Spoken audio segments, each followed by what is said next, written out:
Bienvenue dans Figure de Sport. Je suis Bruno Hubi, coureur d'ultra-distance, 2 fois champion du monde de 100 km avec l'équipe de France, vainqueur des 100 km de Millau, entraîneur, passionné de sport. Dans ce podcast, je chausse mes baskets d'intervieweur pour vous faire découvrir un invité au parcours inspirant. Celles et ceux pour qui le sport a tenu une place centrale ou déterminante dans leur parcours de vie. Ici, on parle d'exploits, de dépassement de soi, de défis personnels. Dans chaque épisode de Figure de Sport, je vous emmène à la rencontre de personnalités qui ont repoussé leurs limites et les frontières du possible en se servant du sport comme source d'épanouissement et de levier de la réussite dans leur vie personnelle et professionnelle.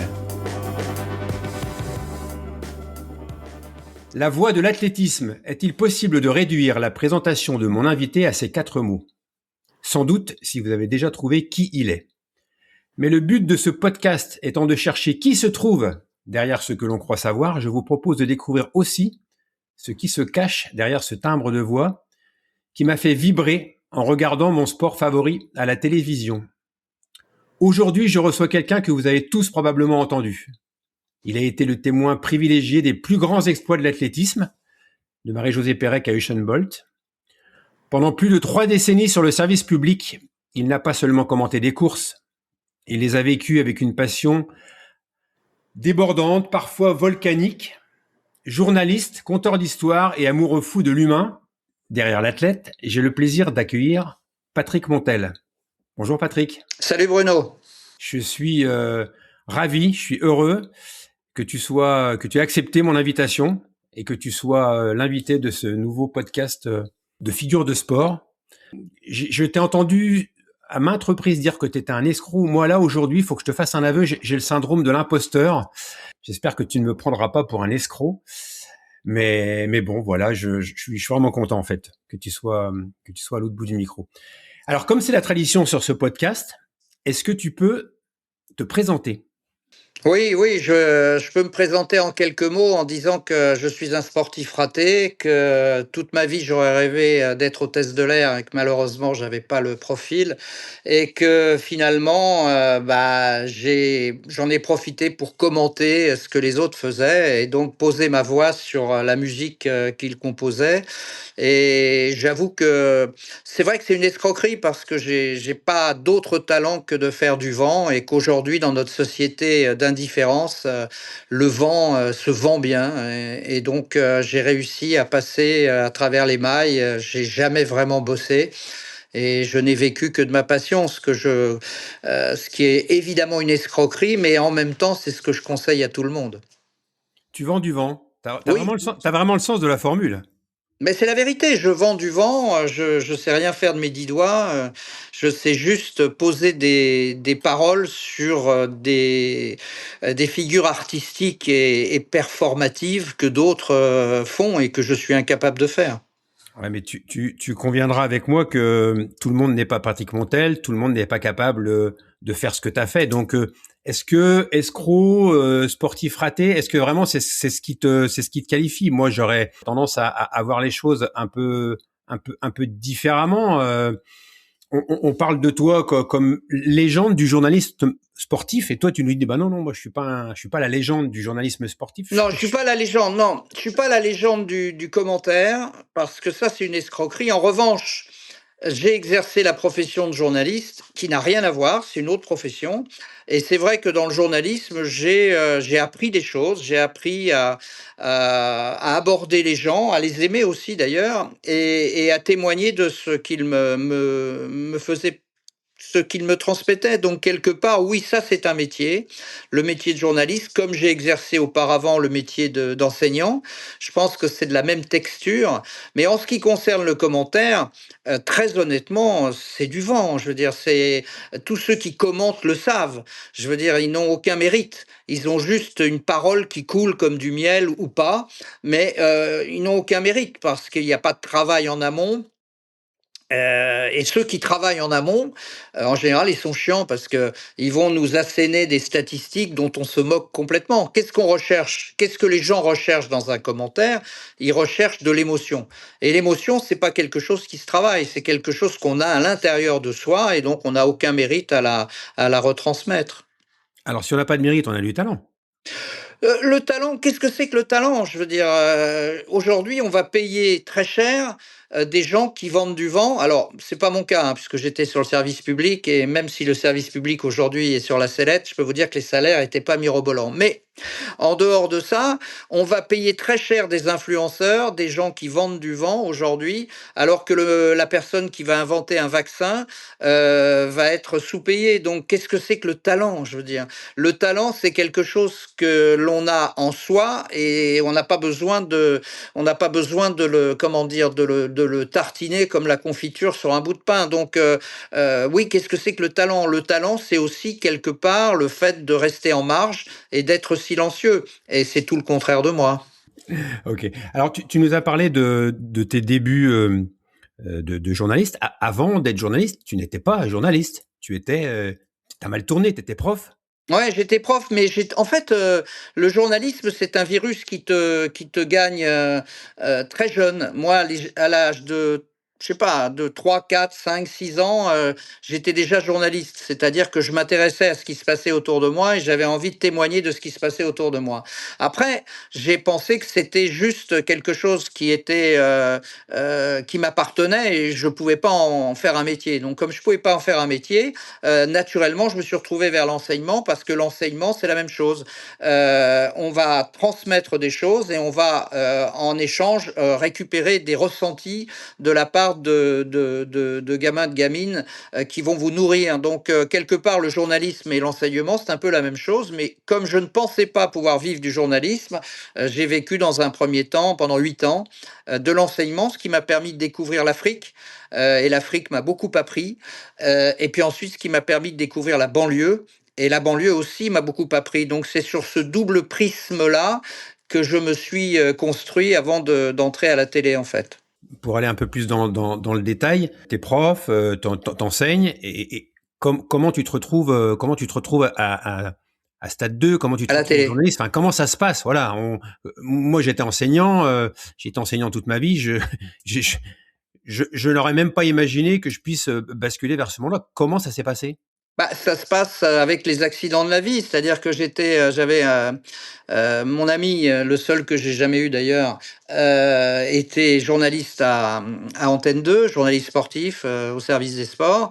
Et puis moi, j'enseignais à Créteil l'économie. Et puis un lundi de mars, le 15 exactement, de l'année 1982, il s'est tué sur l'autoroute. Et ce jour-là, la vie a basculé, la vie a basculé et je me suis demandé, ce que je faisais sur terre tout seul et je n'ai pas eu d'autres, ressources, pour vivre, pour continuer à vivre, que d'essayer de le remplacer. Donc j'ai démissionné de l'éducation nationale et j'ai fait le siège, du service des sports d'Antenne 2 qui, à l'époque, acceptait des stagiaires d'été. Et donc pendant 3 ans, j'ai été stagiaire d'été sans avoir de carte de presse, ce qui aujourd'hui est complètement impossible. Et au bout de 3 ans, le directeur de l'époque, qui s'appelle Christian Quidet, je le parle au présent parce que pour moi il est toujours présent même s'il est décédé. Christian Quidet m'a engagé, m'a embauché et voilà, il m'a donné ma chance et je n'ai jamais quitté ensuite le service des sports de France Télé, puisqu'Antenne 2 est devenue France Télé, parce qu'on m'a appris qu'on doit être fidèle à ceux qui vous ont tendu la main. Donc j'ai été fidèle jusqu'au bout. C'est quand même une histoire de dingue de se dire que qu'en perdant ton meilleur ami, alors tu parles de Dominique Duvauchel que je regardais aussi moi quand je regardais le sport, qu'en perdant ton ami, tu deviennes ce que tu es devenu, c'est quand même une histoire incroyable. C'est une histoire incroyable parce que de son vivant, j'étais incapable d'embrasser cette carrière parce qu'en fait, il avait pris la place. Il avait pris la place et le fait qu'il ait pris la place me nourrissait, me suffisait largement. J'avais pas d'autre ambition que de l'écouter parler. C'est ça l'amitié. Et lorsqu'il est parti, c'est comme s'il avait libéré la place. Alors je m'en suis pas aperçu tout de suite, bien sûr, mais au fur et à mesure des années, je me suis aperçu qu'il m'avait dégagé la place en fait et que cette place-là, je l'occupais, mais je l'occupais pour lui et pour moi en même temps. Et pendant très longtemps, je sais que les gens vont se poser des questions. Je suis pas, je suis pas, comment dire, un rêveur ou je ne sais pas, mais pendant plusieurs années, et très nombreuses années, tous les ans, il y avait quelqu'un qui venait vers moi, qui était jamais la même personne, et qui me disait j'adore ce que vous faites, Monsieur Duvauchel. Et c'était un moment étrange. C'était un moment étrange où lui et moi étaient unis par le témoignage de cette personne, jamais la même, que je ne connaissais pas. À chaque fois, c'était des inconnus et qui me disaient j'aime bien ce que vous faites, Monsieur Duvauchel. C'est incroyable. Ouais. C'est incroyable. Ok, donc voilà, donc les premiers pas. Mais donc du coup, t'es prof, t'es pas journaliste. T'as fait une école de journalisme pour. Non, rien Ah du non, à tout. l'époque, on pouvait rentrer comme ça sans avoir de carte de journaliste. Je pense que je suis le dernier des Mohicans. Je pense que je suis le dernier à être rentré à France Télé en tout cas, sans ma carte de presse. Et d'ailleurs, les syndicats, quand ils ont appris que Christian Quidet m'avait proposé un contrat, les syndicats sont montés au créneau et ont voulu m'interdire l'accès au prétexte que je n'avais pas de carte de presse. Et Christian leur a dit, mais c'est un peu le serpent qui se mord la queue parce que pour pouvoir avoir une carte de presse, il faut qu'il travaille. Et si vous l'empêchez de travailler, il n'aura jamais de carte de presse. Donc en fait, il y a eu une sorte de bataille interne à laquelle je n'ai pas assisté, mais qui finalement m'a permis d'obtenir ce précieux sésame. Et c'est pour ça que j'en suis éternellement reconnaissant à Christian Quidet. Il faut jamais oublier d'où on vient. Il faut jamais oublier à qui on doit les choses. Et moi, c'est véritablement mon credo absolu. Oui, mais enfin, tu as tout à fait raison. On a un certain âge, toi et moi. Moi, j'ai coutume de dire que toutes mes bonnes idées ne viennent pas de moi. C'est une manière de dire la même chose que toi. On doit beaucoup aux autres, on doit beaucoup aux gens qui nous ont. Mais après, Christian Quidet, s'il l'a fait, c'est parce qu'il savait qu'il y avait du potentiel. Il t'a pas choisi parce qu'il t'a trouvé sympa ou parce que t'étais un ami. Il l'a fait.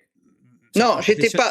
C'est un professionnel. Il l'a fait parce qu'il savait Hmm. qu'il y avait du potentiel. Enfin, j'imagine. Ouais, mais J'imagine. tu sais, il faut replacer les choses dans leur contexte. Avant Christian Quidet, c'était Robert Chapat, qui a été le père du service des sports de France Télé, d'Antenne 2, et donc le père de Stade 2. Robert Chapat, qui était, alors lui, pour le coup, une vraie légende du métier, et qui, lui, fonctionnait sur l'affectif, sur le copinage.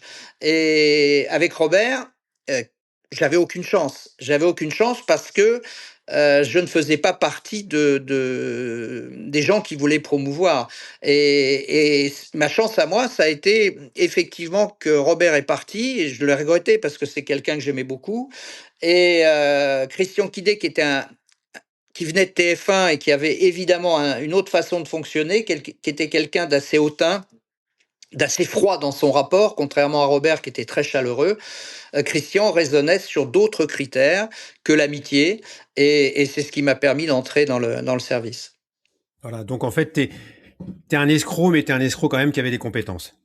Oui, je pense que j'avais des compétences pour vendre du vent, mais aujourd'hui, Bruno, j'insiste, euh, quelle est cette société où vendre du vent a plus de valeur que de trouver quelque chose pour sauver des vies? Franchement, je me pose des questions. Je veux dire, je trouve que qu'on est dans une forme de décadence parce que il faut remettre les choses en place et il faut remettre les gens dans leur véritable fonction. Et moi, ma fonction, c'est une fonction qui est complètement périphérique. C'est pas du tout quelque chose d'essentiel. C'est ça que je veux dire. Oui, oui, je comprends. Je comprends tout à fait. Je comprends tout à fait. Voilà, moi, oui, c'est ce que je pourrais dire aussi. On sauve pas des vies, mais néanmoins, c'est comme ça que ça fonctionne.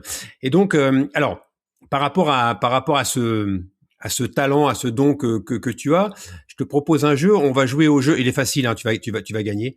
On va jouer au jeu du qui a dit.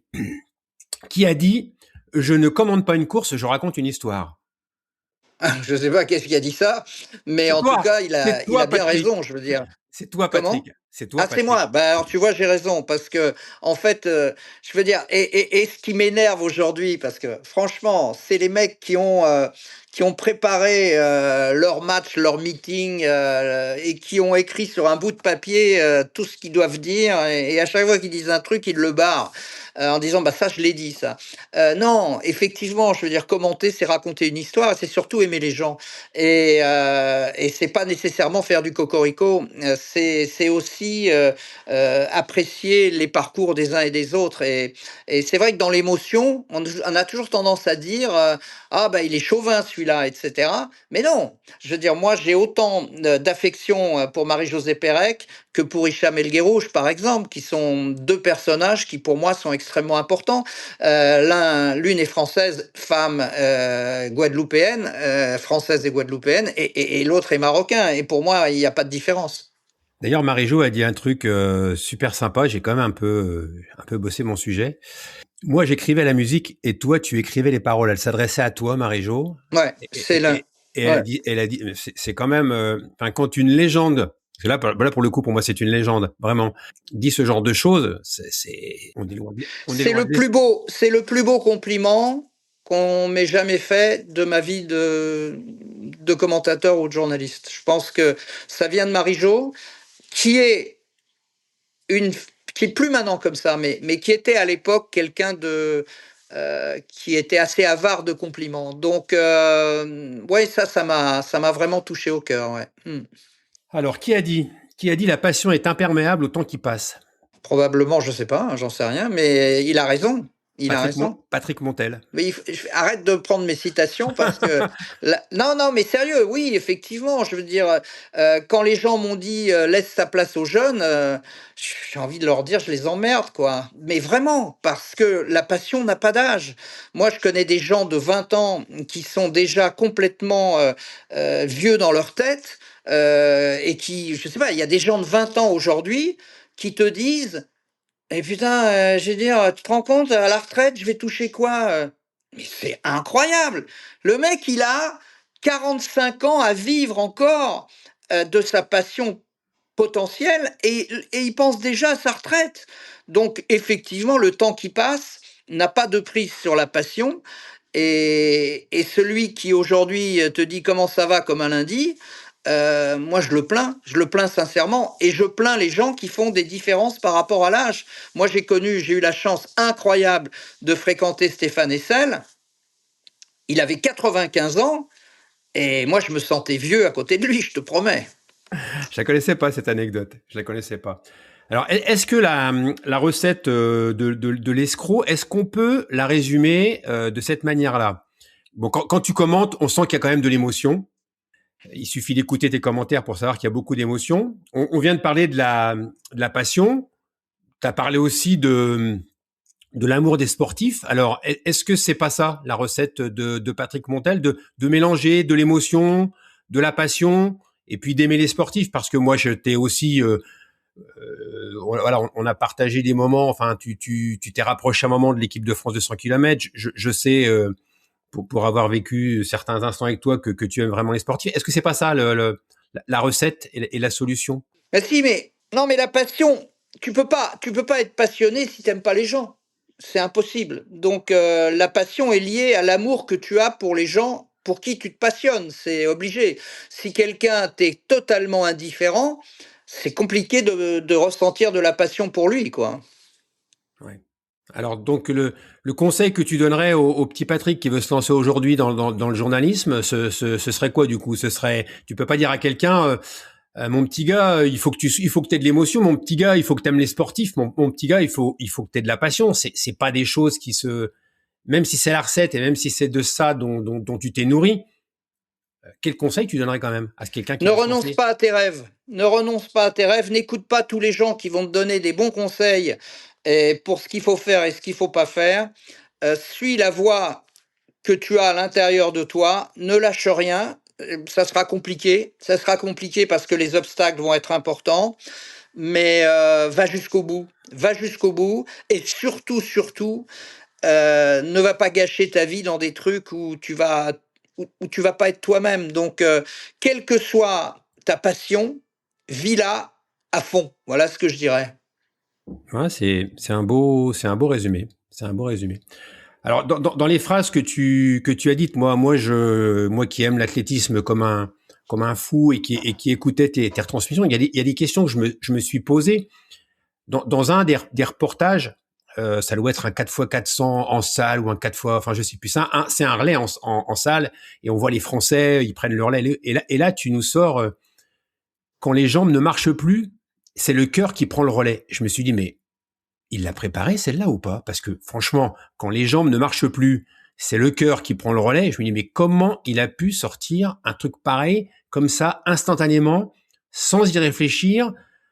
Ouais, là, j'aimerais bien que tu m'expliques. Bah, c'est parce que c'est le cœur qui parle, simplement. Je veux dire, il y a un moment où les mots, ils t'échappent.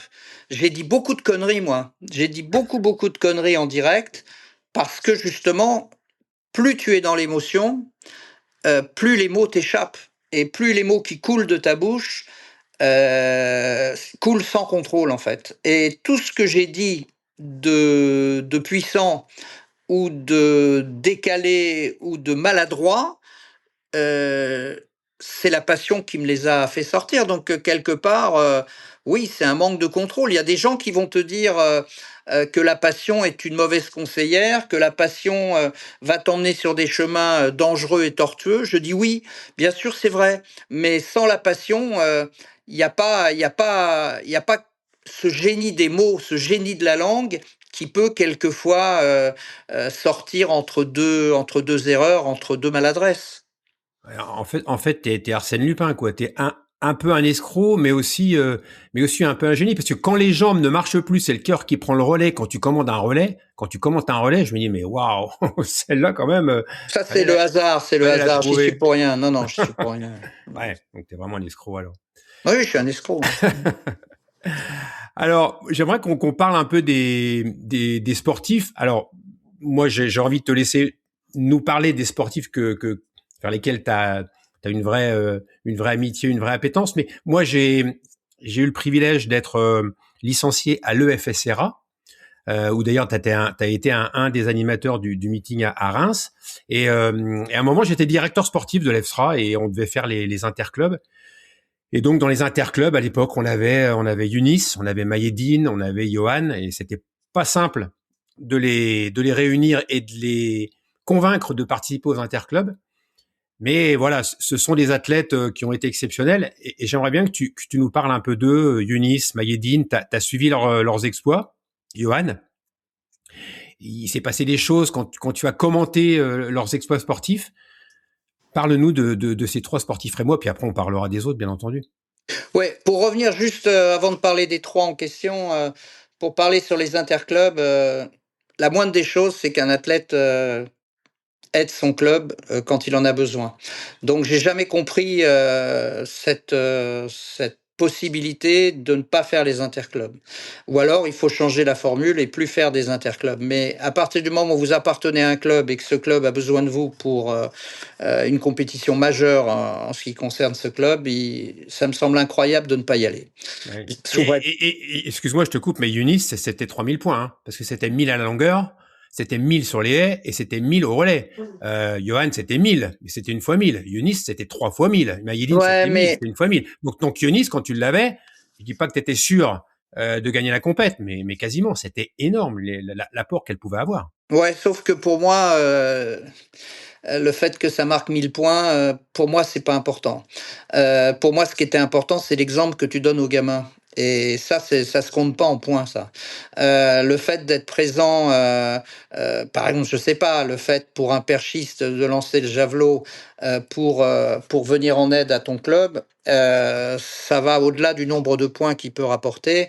C'est surtout l'exemple qu'il donne aux jeunes par rapport à l'appartenance, à un club, le fait de se dévouer pour le club. Et combien dans les interclubs, combien de fois un athlète est venu faire la marche parce qu'il n'y avait pas de marcheur pour faire l'épreuve, donc ou lancer le marteau ou je ne sais quoi. Donc ça pour moi c'est privilégié, c'est le plus important. Après pour revenir à ces trois athlètes, je dirais que leurs profils sont complètement différents.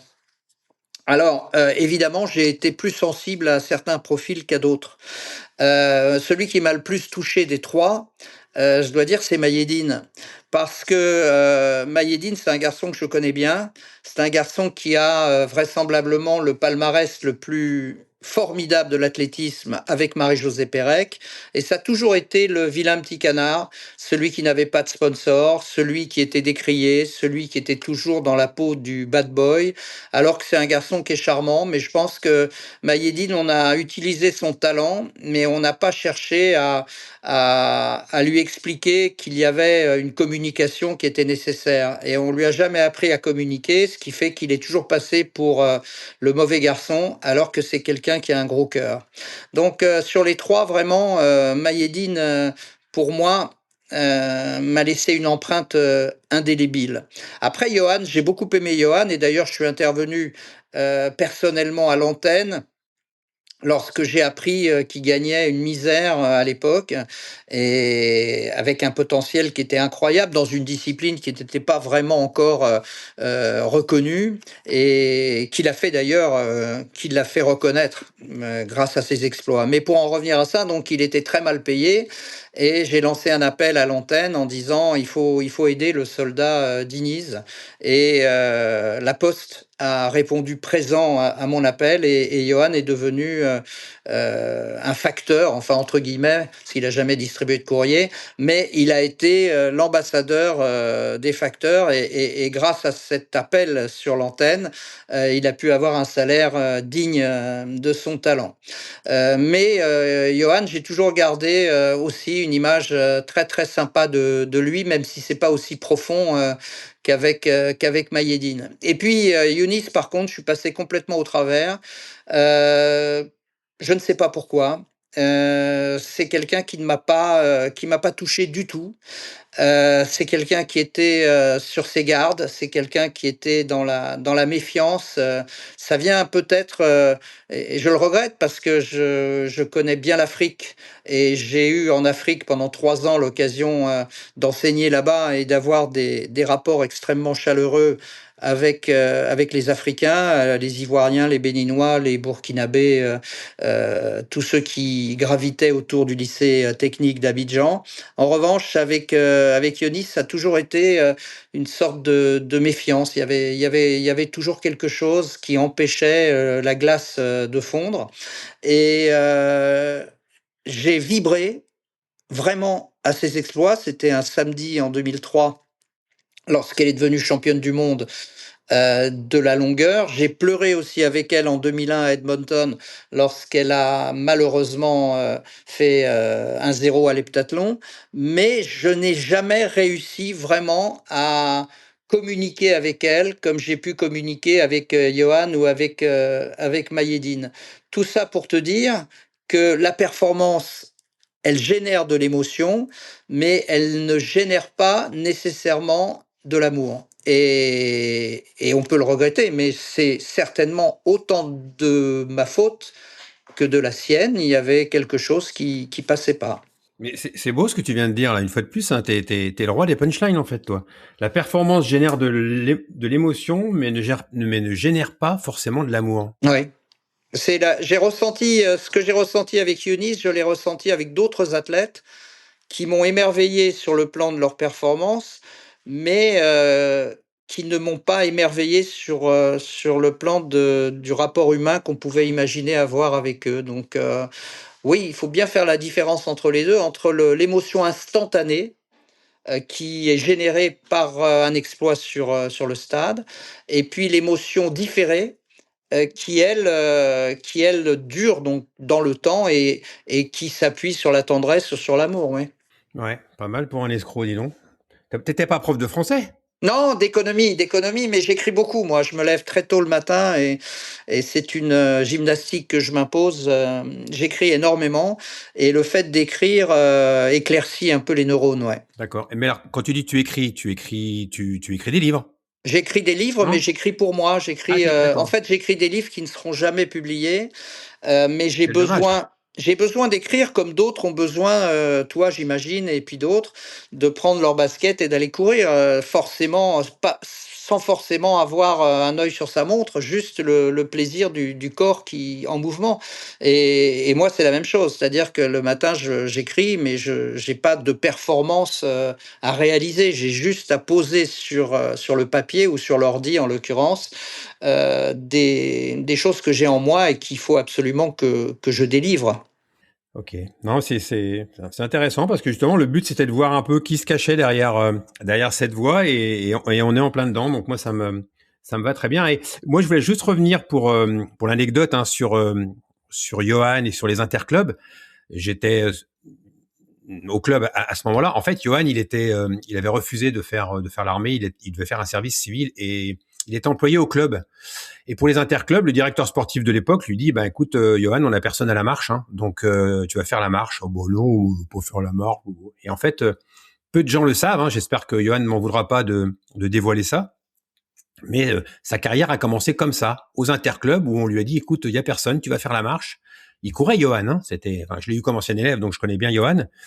Il courait et donc la marche, c'était pas du tout son truc. Et là, pour quelqu'un qui a le sens de la formule, j'espère que tu apprécieras celle que j'utilise moi pour caractériser ça. La chenille s'est transformée en papillon. Johan n'était Ouais. pas un très très bon coureur, mais alors là, quand il s'est mis à marcher, ça a été un truc de malade. Et on avait un entraîneur de marche dans le club, et tout de suite, il s'est dit ah là, il y a quelque chose à faire. Et c'est, alors je sais pas si on peut appeler ça de la sérendipité, mais c'est quand même un truc de dingue que Johan se soit obligé de faire la marche en interclub. Et quand on voit la carrière qu'il a fait derrière, c'est je trouve une très belle histoire. Si, j'ai pas, même si je veux pas vraiment nécessairement faire la comparaison, c'est un peu la même chose qui m'est arrivé. C'est-à-dire Oui, que oui, bien sûr, c'est à ça que je pense. Si Dominique n'était pas mort, je n'aurais jamais été journaliste. Oui, mais la vie est faite de ces choses. Et hier, j'entendais notre prix Nobel d'économie qui disait qu'en fait sa vie était faite d'échecs et que c'est parce il a été refusé un entretien, qu'il est allé à Harvard et qu'il est devenu prof, et c'est parce que sa copine l'a planté qu'il est parti ailleurs. Et en fait, il dit je n'aurais jamais eu le prix Nobel si je n'avais pas connu tous ces échecs avant. Et ça, c'est quelque chose que j'aime bien véhiculer parce que et tu l'as très bien dit toi-même. Effectivement, la vie est faite de choses qui parfois sont douloureuses, mais qui nous mènent vers des voies qui sont beaucoup moins douloureuses et qui sont de belles voies. Donc on a parlé de Johan, on a parlé de ces athlètes qui moi m'ont touché parce qu'il y avait de la proximité. Maliedine, je l'ai vu débuter à l'école d'athlètes, il était tout petit. Mais quels sont les athlètes? Tu n'échapperas pas à cette question. Quels sont les athlètes qui toi, t'en as déjà parlé un peu, qui toi t'ont marqué et que tu retiens parmi cette carrière de plus de 30 ans, 35, 40 ans à commenter, tu continues d'ailleurs à commenter. Quels sont ces athlètes qui t'ont le plus marqué? Et j'aimerais bien, même si ça doit être difficile pour toi, que tu me dises aussi si t'avais qu'une seule image, un truc à retenir de ta longue carrière, c'est autre chose, c'est une autre question. Excuse-moi, je mélange un peu tout. Ce serait laquelle? Donc on les traite dans l'ordre que tu veux, une image, une seule de toute ta carrière que tu retiens. Je sais que c'est difficile et si tu veux réfléchir un peu, on peut passer plutôt Non, non, aussi non, non, non. aux athlètes qui t'ont marqué. D'abord, je remarque que les athlètes qui m'ont le plus marqué sont des femmes. Donc, et je suis très très fier d'avoir commenté l'athlé parce que l'athlé est un sport où le féminin et le masculin sont traités de la même façon. Donc ça, c'est quelque chose, j'ai eu ce privilège-là, alors que dans les années 80, quand j'ai commencé à commenter, le machisme et le sexisme étaient quelque chose d'extrêmement important. Mais en athlée, les femmes ont toujours eu le même poids. Alors effectivement, on a parlé de Marie-Jo, bien sûr. Marie-Jo restera, quoi qu'il arrive, et à jamais la première, c'est sûr. Après, il y en a eu trois autres qui m'ont vraiment touché. Deux que tu connais pas et une que tu connais.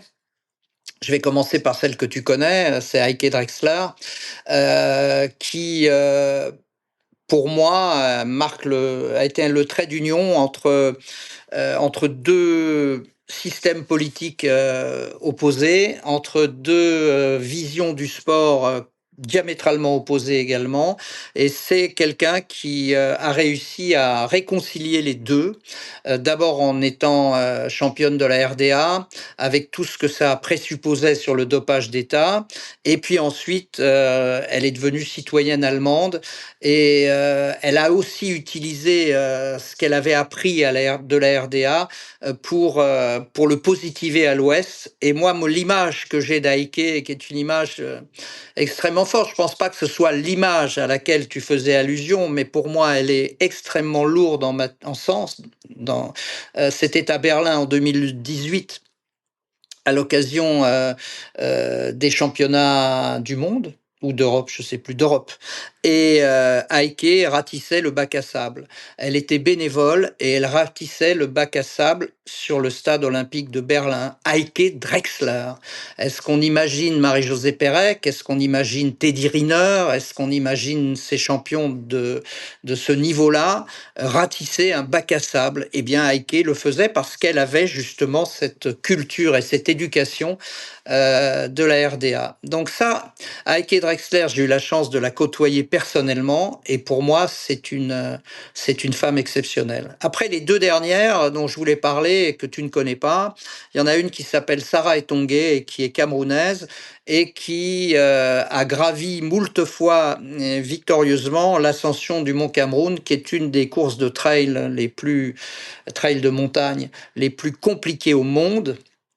Et elle les a gravis avec des petites sandales de plage, tout simplement parce qu'elle habitait en bas du Mont Cameroun et que pour elle, son entraînement consistait à aller chercher du bois pour la nourriture, pour faire chauffer la nourriture sur les pentes du Mont Cameroun, et que cet entraînement-là quotidien lui donnait des qualités de pied qui a fait qu'elle a battu toutes les meilleures traileuses de montagne du monde à l'occasion de ce Mont Cameroun, juste pour nourrir sa famille, parce qu'il faut juste signaler que Sarah Etonguet a 9 enfants.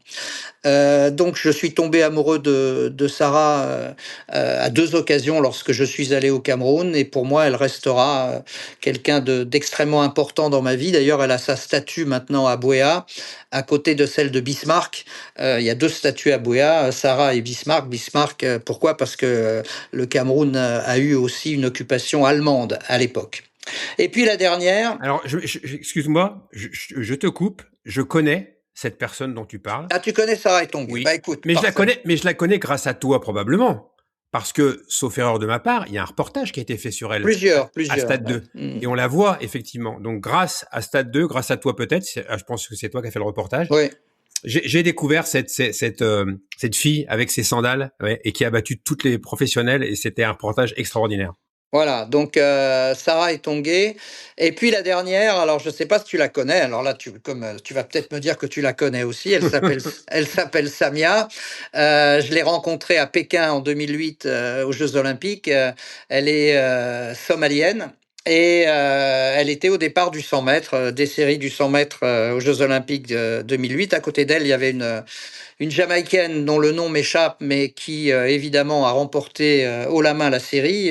Samia n'a vu que son short, oui, au départ. Elle a terminé très très loin de la Jamaïcaine, mais elle a battu son record personnel ce jour-là sur 100 mètres. Elle a terminé dernière de la série. Et je l'ai retrouvée ensuite dans les allées du stade, et elle m'a dit... qu'elle était d'abord très heureuse de participer au jeu, bien sûr, on s'en doute, et qu'elle me donnait rendez-vous à Londres 4 ans plus tard pour me montrer les progrès qu'elle avait fait sur 100 mètres. Et puis j'ai perdu un peu sa trace. Et puis un jour, j'ai rencontré Abdi Bile, qui a été champion du monde du 1500 mètres et qui est également somalien, et qui m'a un peu expliqué ce qu'avait vécu Samia dans une ville qui s'appelle Mogadiscio, qui est la capitale de la Somalie, où la guerre est permanente, guerre civile permanente. Elle a perdu son père, qui a été abattu par une balle perdue, tirée par un sniper d'un immeuble. Elle s'est occupée de ses frères et sœurs, et elle a aidé sa mère, etc. Et puis elle pensait toujours à Londres, bien sûr. Et elle a essayé d'aller s'entraîner en Éthiopie, mais ça n'a pas marché. Et puis finalement, elle voyait Londres qui arrivait et elle qui ne pouvait pas participer aux Jeux dans l'état actuel des choses. Et elle a décidé de partir à pied à travers la Libye. Et puis elle a pris une embarcation sur la Méditerranée pour essayer de rallier l'Europe. Et elle a terminé au fond de la mer. Et j'ai pratiquement autant que Dominique Duvauchel, ressenti quelque chose de profond et de puissant pour Samia.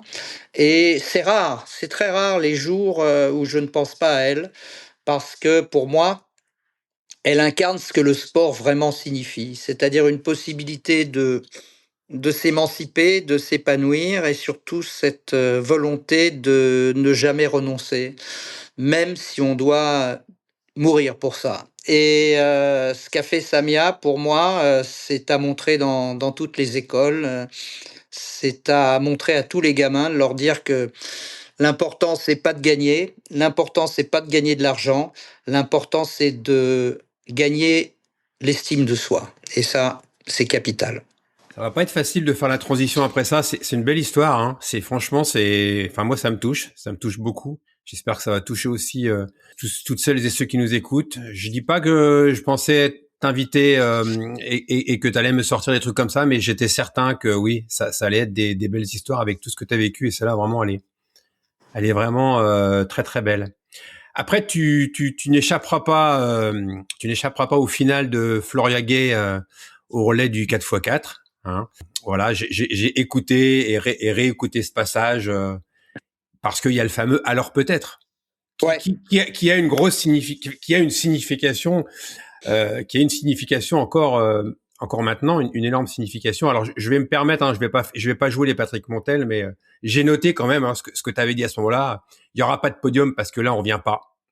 Et puis après, alors peut-être, mais ça devient comment le alors peut-être quand tu dis alors peut-être alors on en a déjà parlé. Tu m'as dit que tu réfléchissais pas. C'est la même chose là. Tu réfléchissais pas parce que franchement, on se demande d'où il sort ce truc. Ben, je sais pas, hein, je suis incapable de te le dire. Hein, ce que je peux te dire, ce que je peux te dire en revanche, parce que je suis incapable de savoir comment il est sorti, mais en revanche, je peux te dire qu'hier j'ai couru, comme je fais d'habitude, sans montre et gentiment.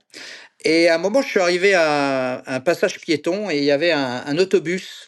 Comme le passage était ouvert, l'autobus m'a laissé passer. Donc je suis passé.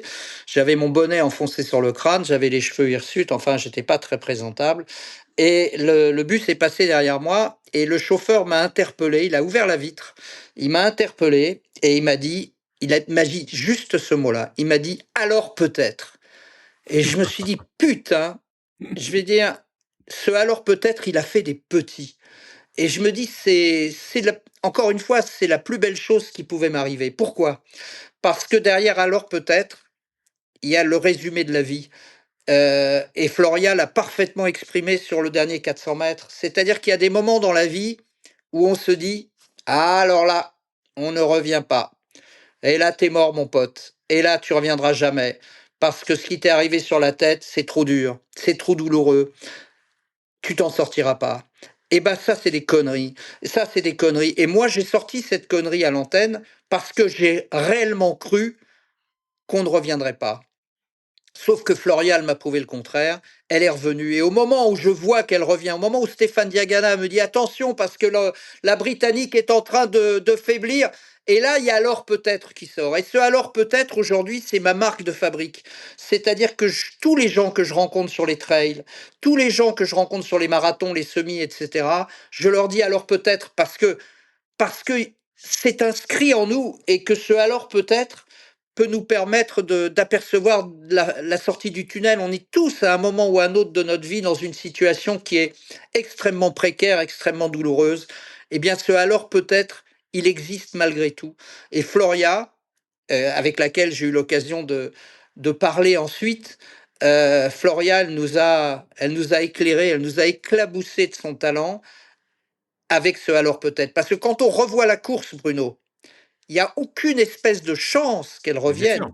Mais Parce bien que les sûr. 3 nanas devant sont meilleures qu'elles. Mais bien sûr, c'est les 3 meilleures équipes qui sont devant. Donc il y a Et les 3 aucune meilleurs athlètes. les 3 meilleurs, voilà. Bien Et sûr, qu'en bien sûr. plus, C'est ce que dit Stéphane d'ailleurs à ce moment-là. Les 3 meilleurs sont devant. Toute la course est pliée, c'est fini. c'est fini. Sauf que c'est pas fini. Pourquoi? Parce que Floria, elle court pas pour elle. Elle court pour Muriel. Muriel, c'est sa dernière course. Muriel Urtis, c'est une reine, c'est la vraie reine. Ça va bien au-delà de tous les athlètes qu'on a évoqués, parce que Muriel, c'est la bonté, c'est la gentillesse, c'est une nana qui est passée au travers de médailles parce qu'il y a eu tant de tricheuses qui sont passées devant elle. Bref, peu importe, Muriel Urtis, on veut la célébrer. Et Floria va célébrer avec ses 2 autres copines, va célébrer Muriel de la plus belle des façons, c'est-à-dire en allant chercher au fond d'elle-même, des ressources qu'elle n'a pas, des ressources qu'elle ne croit pas avoir. Et pour preuve, lorsqu'elle arrive sur la ligne d'arrivée, lorsqu'elle va casser sur la ligne d'arrivée, c'est ce qui va lui permettre de gagner la course. Et elle me dira ensuite, c'est un truc de dingue, parce que mon entraîneur m'a toujours dit qu'il fallait que je casse, et j'ai jamais réussi à le faire.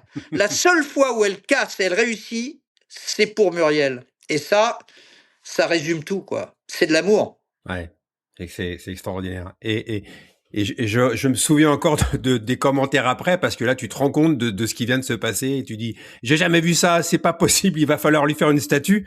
Et oui, c'est vrai que quand on regarde surtout les 30 derniers mètres, c'est un truc de malade, quoi. Parce qu'à 30 mètres, elle est encore derrière. C'est extraordinaire.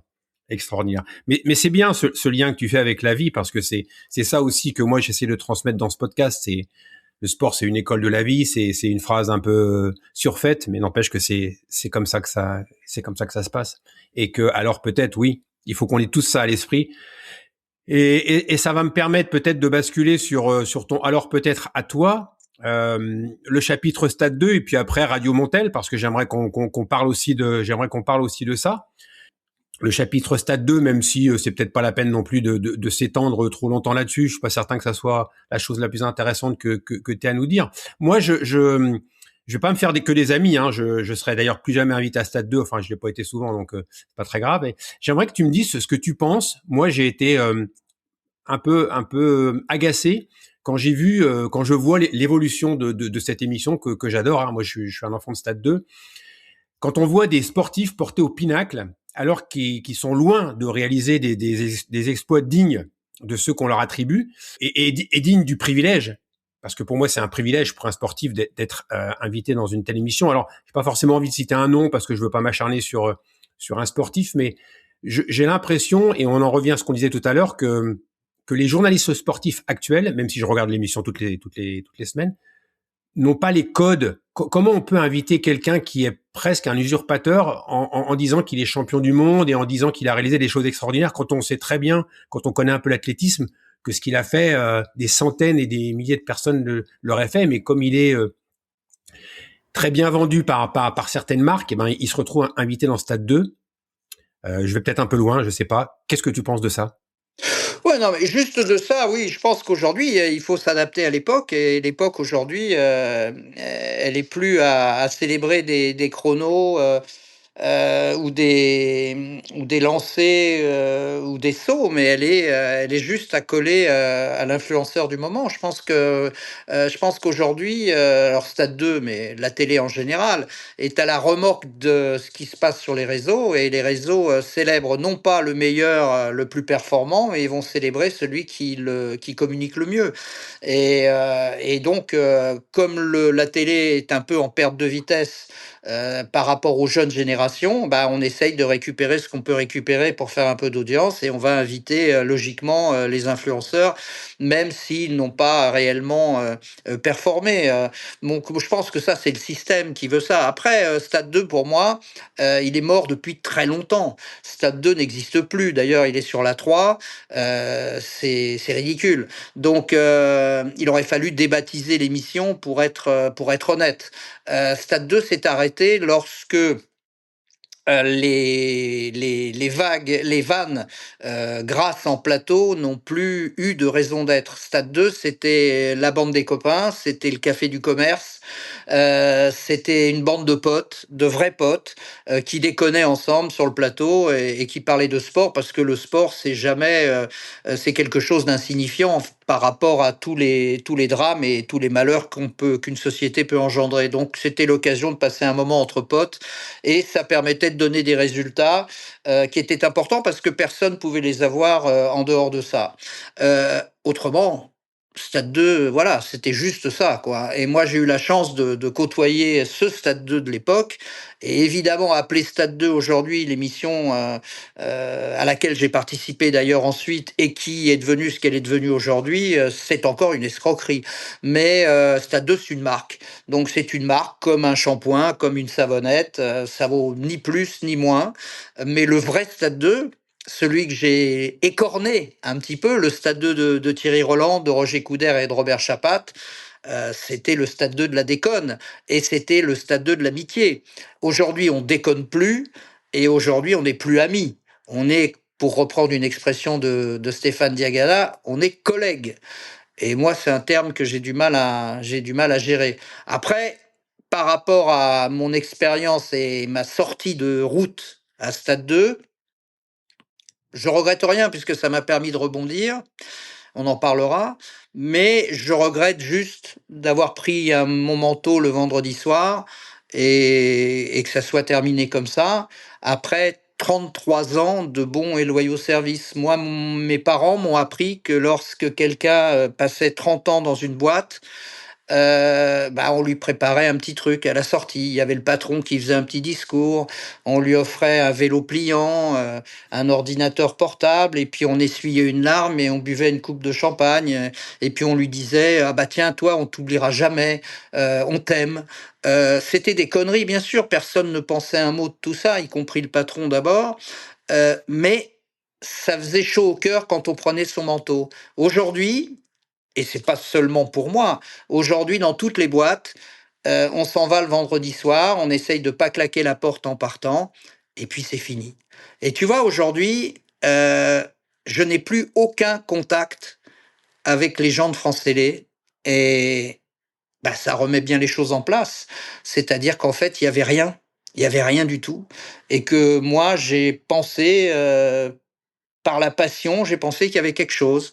En réalité, il y avait rien. Et ben, il faut aussi être capable de regarder cette réalité en face. C'est ce qui te fait grandir, bien sûr. Alors, je ne savais pas si j'en parlerais. Je voulais justement que ça soit toi qui en parle. J'avais pas envie d'aller sur ce sujet qui est pas forcément positif et t'as tellement de belles choses à nous raconter que c'était pas pour moi l'essentiel. Mais moi, j'ai été choqué. J'ai pas peur de le dire. J'ai été choqué par le fait que tu ne fasses pas partie de l'émission des 50 ans. J'ai pas trouvé ça normal. Je suis peut-être pas très objectif parce que t'es quelqu'un que j'apprécie beaucoup, qui m'a fait vibrer, qui m'a fait pleurer. Mais on a invité Dominique Leglou, on a invité, j'ai pas les noms en tête, on a invité des anciens. Je me suis dit, on va voir Patrick. Il va débarquer, il va faire partie des invités qui vont raconter.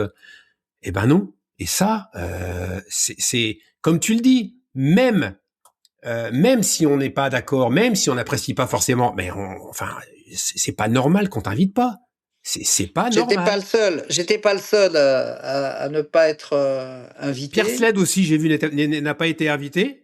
Ouais, alors est-ce qu'il n'a pas été invité ou est-ce qu'ils l'ont invité parce qu'il est à Rome, il habite en Italie, je sais pas comment ça s'est passé. Moi, je sais que L'ancien je du sais Tour de pas. France aussi, j'ai oublié le nom, mais oui, il y en a 2 ou 3, ouais, qui effectivement qui n'ont pas. Mais il y en a plein qui n'ont pas été invités. Moi, ça me choque pas de pas avoir été invité. Euh, J'aurais aimé simplement faire partie du public, tu vois. Être juste dans un petit coin pour. J'avais pas forcément ma place en plateau. Ça, c'était un choix éditorial. Je le comprends très bien, mais au moins d'être associé, même à la marge. Parce que Stade 2, c'est ma vie, parce que je suis l'un des rares encore vivants à avoir connu Robert Chapat, donc à avoir embrassé la totalité des 50 ans. Oui, ça m'a peiné, mais quelque part, ça va avec ce que je te dis. Oui, C'est-à-dire, oui, bien sûr, bien sûr. mais ça va avec ce que je te dis. Bon, aujourd'hui, tu regardes, il suffit de regarder les réseaux. Je veux dire, aujourd'hui, les vieux, bah, Eh putain, t'as bien vécu, toi, mon pote. Laisse la place. À la limite, tu meurs, bah, c'est normal, quoi. Il a bien vécu, le mec. Il a eu une belle vie. On va pas pleurer. Donc, on n'est plus dans la compassion. On n'est plus dans la tendresse. On est dans la discrimination. On est dans la haine. Et ça, c'est malheureusement le reflet de l'époque. Donc, en fait, Stade 2 aujourd'hui, c'est juste le reflet d'une époque, comme le Stade 2 de Robert Chapat était le reflet d'une époque, je veux dire, où il n'y avait pas de femmes, où on déconnait, on sortait des trucs à la con, où Daniel Casal inventait un sport qui n'existait pas et donnait toutes les semaines le résultat d'un sport qui n'existait pas. Ça, c'est un truc de ouf, quoi. Mais c'était le reflet de l'époque, tout simplement. Et aujourd'hui, Stade 2, moi, j'en veux pas à mes collègues, entre guillemets, parce qu'ils sont juste le reflet d'une époque. C'est ça. Alors, après ces 33 ans là où tu as fait vibrer le public français sur le service public, tu aurais pu t'arrêter là. Mais tu as quand même choisi, enfin, t'as choisi de te réinventer. Hein, et on sait maintenant que si tu as su garder la flamme, c'est parce que tu as la passion, mais tu nous parles de Radio Montel. Comment l'idée est venue? Comment, voilà, raconte-nous un petit peu l'histoire de Radio Montel. J'ai pas les chiffres, mais je sais que ce sont plusieurs centaines de milliers de personnes qui suivent. C'est pas commun comme, une fois de plus, t'as rebondi et c'est pas commun comme rebond, ça. Non, l'idée, elle était sous-jacente parce que j'ai fait une faute de quart en 2017, je crois. J'étais encore à la télé, tout allait bien, et j'ai commenté le marathon de Paris avec Bernard Faure. Et il y a un marathonien de très bon niveau français qui s'est mêlé, qui était de très bon niveau, mais qui n'était pas de top niveau. Je me C'était souviens. quelqu'un qui valait dans les 2h25, 2h30 sur marathon, ce qui est déjà très très bien, et qui a pris le départ avec les Kenyans, en fait, et qui s'est retrouvé en tête pendant quelques centaines de mètres, ou peut-être 1 kilomètre ou 2, je sais plus. Ouais, je me souviens.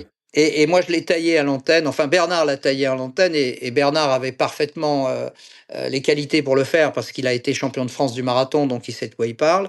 Moi, en revanche, j'ai jamais mis un pied devant l'autre, donc j'aurais mieux fait de fermer ma gueule. Mais toujours est-il que j'ai abondé par rapport à ce que disait Bernard, et Bernard disait qu'il y avait un manque de respect vis-à-vis des Kenyans que de se mêler à la lutte en tête de la course, alors qu'on savait très bien qu'on n'irait pas au bout du marathon. D'ailleurs, il a abandonné ce garçon en cours de route. Euh, et je m'en suis voulu parce que la réaction a été violente et parce que les gens n'ont pas compris vraiment pourquoi j'intervenais comme ça, etc. Et cette idée-là, elle a germé ensuite. Et lorsque j'ai quitté France Télévisions, j'étais au fond du trou, j'étais très mal.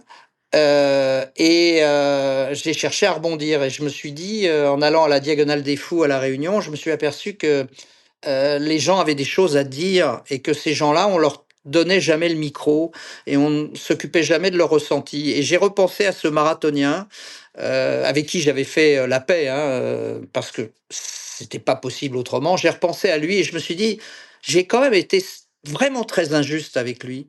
Parce que je suis sans arrêt en train de dire ne renoncez pas à vos rêves. Et si son rêve, justement, c'était ça. Si son rêve, c'était ça, de partager l'intimité d'un champion de très haut niveau, ne serait-ce que pendant l'espace de 2 ou 3 kilomètres. Qui étais-je pour pouvoir lui jeter la pierre? Et de ces deux choses-là, de la diagonale où je voyais les gens souffrir et je voyais qu'ils souffraient pour quelque chose, parce qu'ils avaient des choses, et ils avaient une valise trop lourde à porter et qu'ils avaient des choses à sortir d'eux-mêmes. Et j'ai repensé à ce marathonien, et l'un dans l'autre, si je puis dire, eh bien, est venue l'idée de Radio Montel, c'est-à-dire de donner la parole aux gens qui ne l'ont jamais, donner la parole aux gens dits ordinaires qui font des choses extraordinaires. Et chacun, et j'ai compris ça au fur et à mesure des interviews, chacun est son propre champion olympique. Le mec qui fait 100 kills, qui va terminer dernier d'un marathon, pour moi, c'est un champion olympique. Au même titre que celui qui va faire la course en tête et qui va avoir la course sur la coupe sur la première marche. Et j'ai, au contact de tous ces gens-là, de tous ces anonymes, j'ai compris que j'avais perdu aussi mon temps avec les champions de haut niveau. Et ça a été douloureux. Pourquoi j'avais perdu mon temps? parce qu'en réalité, j'avais jamais échangé avec eux. Parce qu'on ne pouvait pas. Lorsque j'ai eu la chance d'interviewer Usain Bolt, j'ai eu l'occasion de lui poser 2 questions. Et lorsque j'allais lui poser la 3e question, il y a une dame qui est arrivée et m'a dit: «C'est fini. C'est fini parce qu'il y a la télévision guatémaltèque qui attend derrière et puis derrière les guatémaltèques, il y aura les péruviens et derrière les péruviens, il y aura je ne sais qui encore».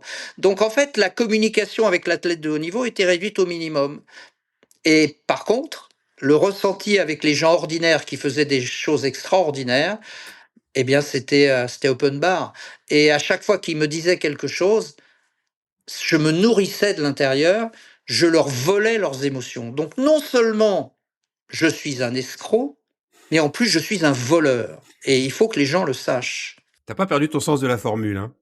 Donc l'émotion d'un coureur anonyme vaut celle d'un champion olympique, en fait, à tes yeux. Bah, même plus, parce que le champion olympique, il va être contraint par des éléments de langage. Il faut pas qu'il dise trop de choses parce que son sponsor, etc., parce que le président de la Fédé, parce que son entraîneur, parce que le juriste qui l'accompagne, etc.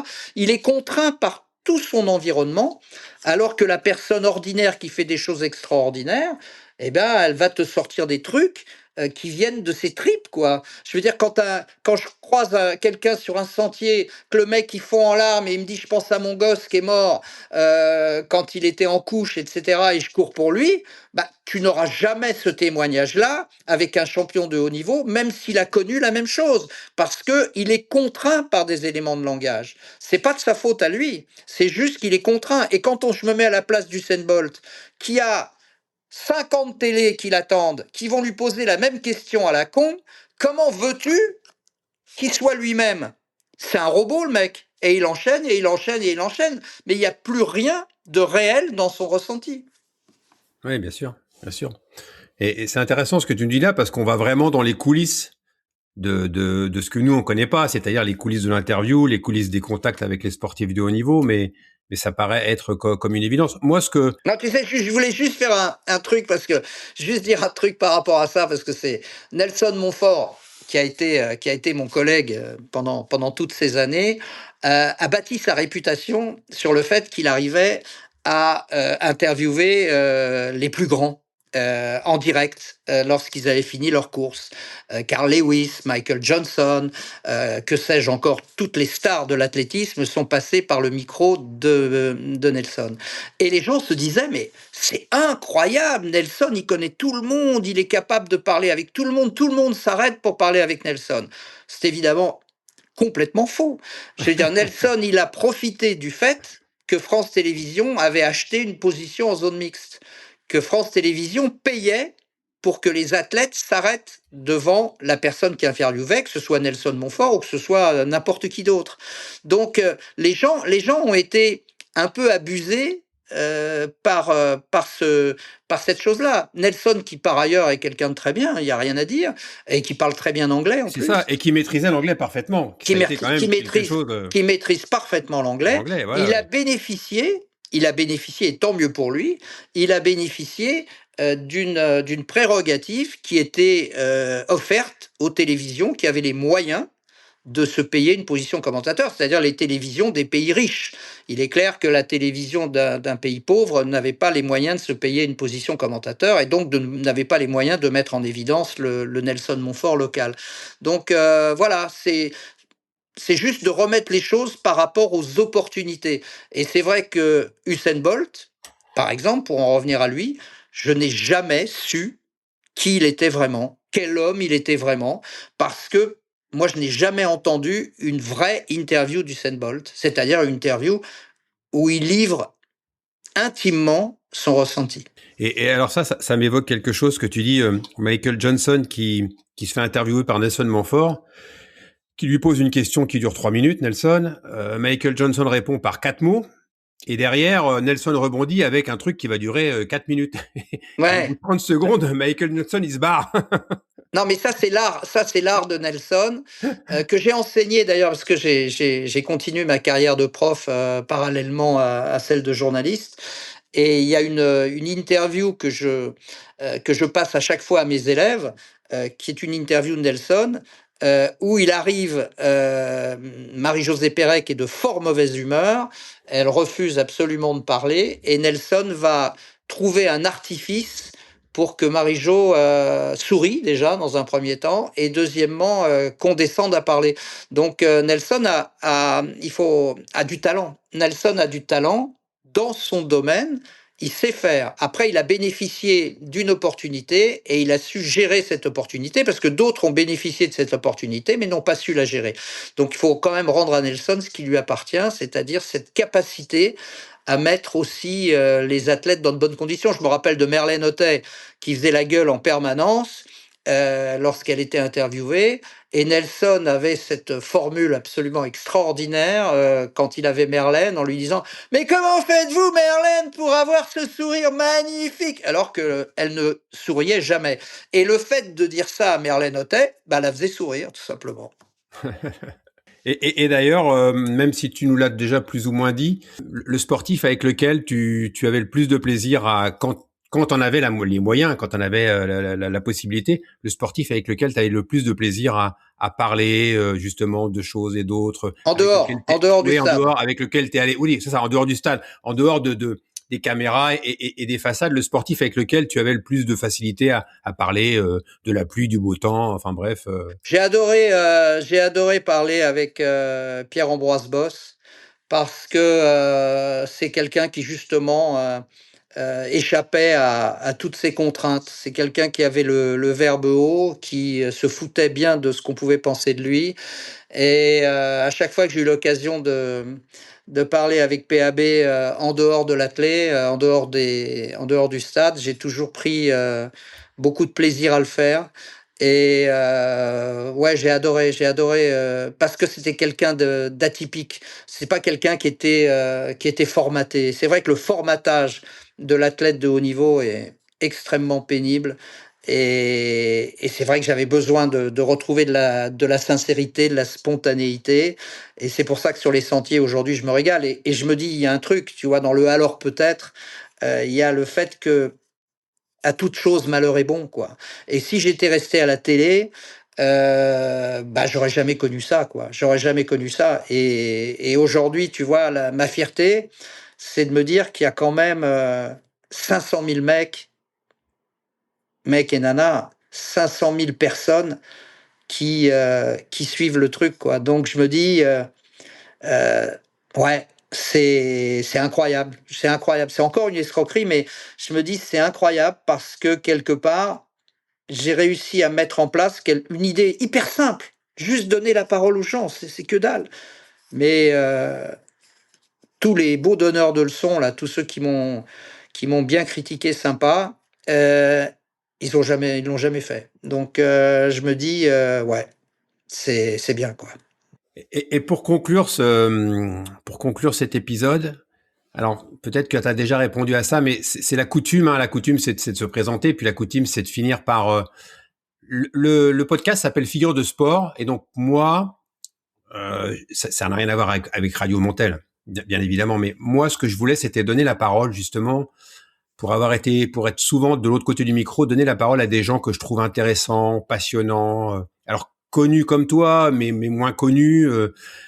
La première personne que j'ai interviewée, c'est une personne justement qui dit moi je suis quelqu'un d'ultra ordinaire, mais qui fait des choses extraordinaires. Donc c'est vraiment le but de ce podcast, c'est de donner la parole à des gens que moi je trouve, c'est juste moi, je trouve inspirants comme toi. Tu choisis les personnes que tu as envie d'interviewer. Donc, il s'appelle Figure de sport. Et à toi, Patrick, et on finira là-dessus, c'est qui ta figure de sport?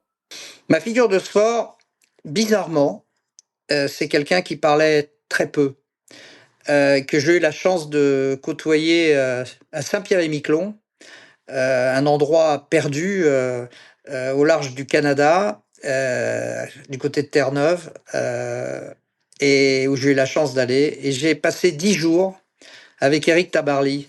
Donc ça n'a rien à voir avec l'athlé, mais c'est la plus belle rencontre que j'ai faite en matière de sport, parce que c'était quelqu'un de taiseux, c'est quelqu'un qui pesait chaque mot, qui parlait peu, mais c'était quelqu'un qui avait un charisme tellement fort qu'on ne pouvait qu'être silencieux à ses côtés. On ne pouvait que boire ses paroles. Et pour quelqu'un comme moi qui accélère le tempo, qui sur un 100 mètres va en mettre 3 tonnes alors qu'il y a de la place pour 2 tonnes et demie seulement, être au contact d'Éric Tabarly, ça m'a montré l'importance du silence, la qualité du silence, ce qui pour un commentateur sportif est quand même comment dire, quelque chose de très compliqué à admettre. Mais grâce à Éric Tabarly, qui lui, comme Samia, ma somalienne, dort au fond de l'océan, parce qu'il a jamais renoncé à ses rêves, parce qu'il a mené sa passion jusqu'au bout.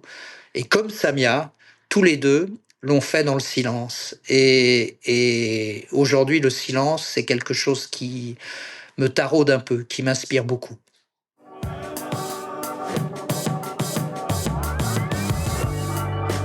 Je souhaite et j'espère que cet épisode vous a plu. Je vous remercie par avance si vous me le faites savoir de la manière qui sera la plus pratique et la plus appropriée pour vous. Merci pour votre soutien. Il est important car ce podcast est porté par des énergies bénévoles. On se retrouve très rapidement pour un nouvel épisode de Figures de sport, à la rencontre de personnes toujours aussi intéressantes et toujours plus inspirantes. À très bientôt.